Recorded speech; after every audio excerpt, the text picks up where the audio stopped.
Le nombre d'élus qui font embaucher dans des collectivités leurs femmes, leurs cousines, leurs filles, c'est énorme. Quand je vois notre ami Jean-Luc Mélenchon en train de donner des leçons, de dire mais alors la droite n'a vraiment pas beaucoup de chance, je la plains. Mais moi je plains la gauche, quoi. Je veux dire que moi j'ai été dans la même collectivité que Jean-Luc Mélenchon.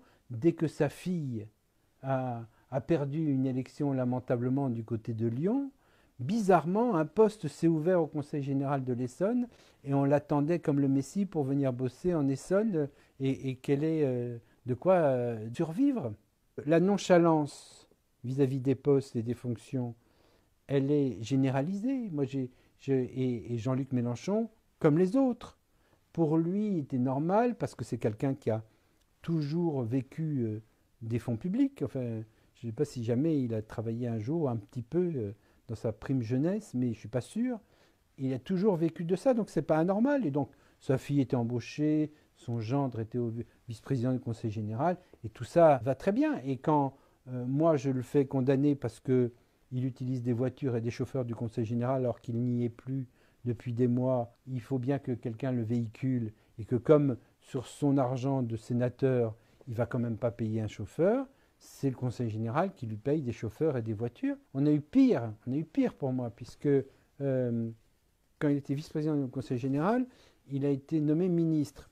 D'ailleurs, pas un mauvais ministre, pas un mauvais secrétaire d'État. Il devait avoir une rémunération entre 2000 et 2500 euros par mois, comme vice-président du Conseil général et membre de la commission permanente, mais on ne le voyait jamais. Il était chargé de la communication parce que le budget de la communication était très opaque, il était chargé de ça, mais ça ne le dérangeait pas de toucher toutes ces indemnités, tout en touchant l'indemnité de ministre.